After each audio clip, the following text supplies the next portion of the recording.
हैं। इसी क्वेश्चन को ऐड ऑन करते हुए गुरमीत जी आपसे सबसे पहले तो जो 7 पदों पर पहले तो जो नियुक्तियां थी इन्हें रद्द किया गया है। ये बड़ा विषय है कि आपके हिसाब से आप इसे किस तरह से देख रहे हैं कि अगर कोई भी नियुक्ति होती है, कोई भी भर्ती निकाली जाती है और एकाएक उसे रद्द किया जाता है तो इसका सोशल और एक छात्र के प्रोस्पेक्टिव से अगर हम सोचें तो कितना बड़ा असर देखने को मिलता है, क्या इसकी मुख्य वजह मानी जाए। और दूसरा फैक्टर लगातार देखिए हरियाणा के अंदर हरियाणा वर्सेस आउटसाइडर का एक बड़ा मुद्दा उठ रहा है। चाहे अभी हम कांग्रेस की बात कर लें, रजत जी भी ये आंकड़े रख रहे थे, तो ये क्या आपको लगता है कि वाजिब है ये सवाल उठना, और अगर उठना वाजिब है तो कितना सही है?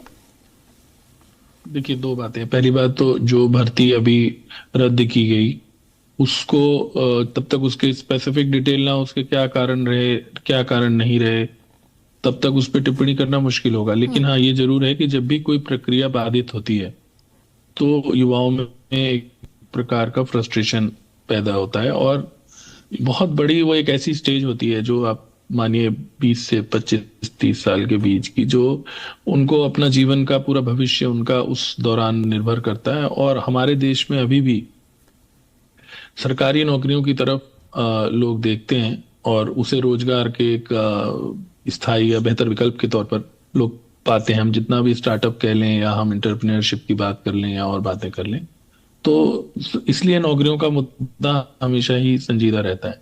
और जहां तक प्रक्रिया की बात है, नेचुरली जब कोई एग्जाम रद्द होता है या दोबारा होता है या कोई भर्ती रद्द होती है तो कहीं ना कहीं प्रक्रियागत खामी होती है, और उसको दुरुस्त करना जो संबंधित संस्थाएं हैं, चाहे वो आयोग हो या वो स्टाफ सिलेक्शन कमीशन हो या एचपीएससी हो या और उनकी जिम्मेदारी है। जहां तक भर्ती की बात है, मैंने जैसे बताया कि पहले भी मैंने ये बात कही कि हरियाणा में अगर आप बाकी राज्यों से तुलना करेंगे, अगर खास तौर पर पड़ोसी राज्यों से तुलना करेंगे, तो आप ये मैं नहीं कह रहा कि सुधार की गुंजाइश नहीं है। सुधार तो होना चाहिए और त्वरित होना चाहिए प्रक्रिया। अब आजकल हुआ क्या है, जो हमारे साथी हैं वो भी उससे अवगत होंगे, वो हर जगह अब क्योंकि मारामारी या संख्या अधिक होने की वजह से प्रीलिम्स होने लगा। जैसे हम पहले सुनते थे केवल आईएएस में या पीसीएस में या एचसीएस वगैरह में प्रीलिम्स परीक्षा होती थी, वैसे अब आपने अगर ताजा देखा हो तो जो असिस्टेंट प्रोफेसर की भर्ती हुई है पीछे या चल रही है अभी, उसमें भी पहले प्रीलिम परीक्षा हुई, स्क्रीनिंग, फिर एक सब्जेक्ट एफिशिएंसी टेस्ट लिया गया, एक दूसरा जो डिस्क्रिप्टिव टाइप का था, और फिर इंटरव्यू। इन 3 प्रक्रियाओं में समय लगता है। अब उसके लिए अपने अपने तर्क हो सकते हैं कि जी कैसे करें, अगर नहीं छटनी करेंगे। अच्छा, वो भी तब होता है जब बच्चे अनिवार्य अर्हता जो होती है, मान लीजिए असिस्टेंट प्रोफेसर की हम बात करें तो इसमें यूजीसी का जो परीक्षा होती है वो उसकी अर्हता होती है बनने के लिए। कई जगहों पर उसके बाद सीधा इंटरव्यू विश्वविद्यालय वगैरह में होता भी है, लेकिन अब कमीशन में लगभग सभी राज्यों में ये रवायत शुरू हो गई। तो एक तो यही है कि वो प्रक्रिया लंबी हो जाती है, उसकी वजह से बच्चों में आती है। और फिर अगर उस लंबी में भी, अब देखिए जो दूसरा आपका पक्ष है सवाल का, जिसपे हमारे साथी शायद सहमत नहीं होंगे, ये जो हरियाणा बनाम आउटसाइडर वाली बात है। पहली बात तो ये बताइए मुझे कि यदि आवेदन कोई निकलता है, मान लीजिए कमीशन कोई आवेदन निकालती है, उसमें या तो लिख दे कि भाई बाहर के लोग आवेदन ही नहीं कर सकते, या हम ये मान लें कि नहीं जी कोई बेईमानी हो रही है उसमें इसलिए बाहर भाई, अगर एक बार किसी प्रतिभागी ने आवेदन किया और उसने फीस दी उसकी, और वो फीस कोई छोटी नहीं होती है, अगर आप संख्या निकालेंगे ना तो आप पाएंगे कि बहुत सारी आय उससे होती है।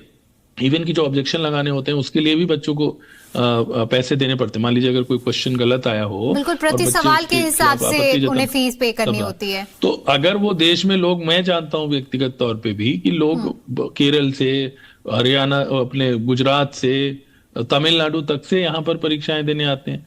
अब वो परीक्षाएं देने आते हैं तो जब कॉपी चेक हो रही होती है तो उसमें तो हरियाणा और नॉन हरियाणा कोई पता नहीं लगता। हम लोग भी कई बार इस प्रकार के प्रक्रियाओं में देखते हैं। तो ये जो एक मुद्दा लगातार उठता चला जा रहा है, लगातार उठता चला, ऐसे तो कल को ये भी हो सकता है कि जी जो अधिकारी है वो बाहर से नहीं आने चाहिए, फिर जो ऑल इंडिया सर्विसेज के आते हैं।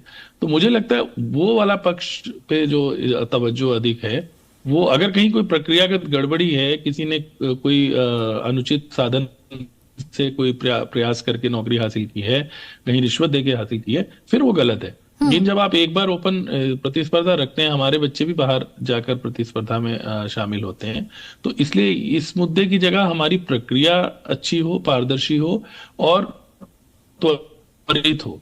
और जैसे मैं बार बार गुरमीत जी, क्योंकि ऐसा भी नहीं है कि ये सिर्फ हरियाणा तक सीमित है। हरियाणा के बच्चे उत्तर प्रदेश में जाके स्टेट पीसीएस की अगर हम बात करते हैं, यूपी पीसीएस का एग्जाम देते हैं, उत्तराखंड में आयोजित होता है, मध्य प्रदेश, राजस्थान, हर राज्य में होता है। नहीं, ये देश को एक यूनिट मानना चाहिए। अगर ऐसे हम करेंगे तो मैं तो इसको सही नहीं मानता हूं व्यक्तिगत तौर पे। मैंने फिर कहा कि अगर कोई गड़बड़ी के द्वारा प्राप्त करता है, अगर कोई अनुचित, जैसे कई बार ये उदाहरण देते हैं, शायद ये लोग भी अभी देंगे अगले राउंड में, कि जी कई जगहों पर मार्क्स जो है उसका वेटेज उन लोगों को ज्यादा मिल जाता है, जो क्वालिफाइंग एग्जामिनेशन के मार्क्स का वेटेज कई बार मिलता है। तो उन चीजों को आप दुरुस्त कर सकते हैं। आप जो अपनी परीक्षा ले रहे हैं उसके आधार पर आप चयन करें। तो इसलिए अगर एक देश में हम इस प्रकार से सीमित करते चले जाएंगे, फिर तो मैं वही बता रहा हूँ ना, फिर तो जैसे और होता ही है, हरियाणा में कौन सा नहीं होता था, शुरू से होता है कि जो मुख्यमंत्री है उनके हल्के पे जी ज्यादा नौकरियां लग गई, तो फिर तो कल को ये भी होगा कि भाई जिलों में बांट दो अनुपात के हिसाब से और फिर आगे बांट दो। तो ये तो दृष्टिकोण उचित नहीं। मुझे हाँ ये जरूर लगता है कि अगर यूपीएससी हमारे देश में अच्छे से एग्जाम करवा सकती है, तो क्यों नहीं स्टेट सर्विस कमीशन भी उस प्रकार से सीख के एग्जाम करवा सकते हैं। और जो मैं पहली बात जहां से मैंने शुरू की थी, मैं ये कहना चाह रहा था कि आप भी जानते हैं कि पंजाब और अगर हिमाचल प्रदेश वगैरह से आप तुलना करेंगे तो फिर भी हमारे यहाँ पर हरियाणा में चाहे आर्थिक स्थिति बेहतर हो उसकी वजह से या जैसे भी, कम से कम जो बच्चे चयन होते हैं उनको तनख्वाह पूरी मिलती है। उन राज्यों में तो पूरी तनख्वाह, जो हमारे पड़ोसी राज्य हैं, आपकी जानकारी के लिए, उनमें पहले 3 वर्षों तक तनख्वाह भी जो बेसिक है वो केवल मिलती है, जिसमें काफी अंतर पड़ता है। आधी तनख्वाह भी नहीं मिलती उनको। यानी जो मान लीजिए अगर हरियाणा में एक व्यक्ति असिस्टेंट प्रोफेसर सिलेक्ट हुआ, तो अगर उसको 80,000 रुपए मिल रहे तो वहां पे 40 भी नहीं मिल रहे। इस तरह की स्थितियां भी हैं। तो नौकरी का मुद्दा बहुत संवेदनशील है, और अगर उसमें मैंने जैसे कहा कि जितनी अधिक एक तो तेजी से भर्ती होगी उतना बेहतर है। और ये जो आप बात कह रहे थे, जो अभी आंकड़े दे रहे थे, वो सही दे रहे हैं कि बहुत सारी परीक्षाओं में ऐसा हुआ है। अंग्रेजी में भी मुझे बताया किसी ने कि जितने पद हैं उससे कम संख्या में जो अभ्यर्थी हैं वो लिखित परीक्षा पास कर पाए। लेकिन अब अगेन ये मैंने बताया ना, ये एक यक्ष प्रश्न है, क्या करें आप क्या ऐसे शिक्षक लगाना चाहेंगे जो बुनियादी वो नहीं लिख सकते? लेकिन अगेन ये डिबेटेबल हो सकता है मुद्दा। यहाँ चंडीगढ़ में मैं आपको बता दूं, कांस्टेबल, ये तो चलिए असिस्टेंट प्रोफेसर का उदाहरण दे रहे थे या और परीक्षाओं का उदाहरण दे रहे थे, यहाँ कांस्टेबल की भर्ती में भी एक बार चंडीगढ़ की मैं आपको बता रहा हूँ, लगभग वर्ष पहले की बात होगी, कि जितनी रिक्तियां थी उससे कम लोगों ने रिटर्न परीक्षा उत्तीर्ण की। तो ये ऐसे प्रश्न हैं जिनको हमें थोड़ा बैठ के सोचना चाहिए कि हम क्या पढ़ा रहे हैं, बच्चे हमारे किस प्रकार से तैयारी कर रहे हैं, क्यों ऐसा हो रहा है। वो मतलब ये वाइडर प्रश्न है, इस पे केवल हम आरोप प्रत्यारोप कर दें, उससे बेहतर है कि इसके लिए एक स्थायी तौर पर समाधान और एक स्थायी समाधान की ओर हमें आगे बढ़ना चाहिए। ठीक है पंकज जी।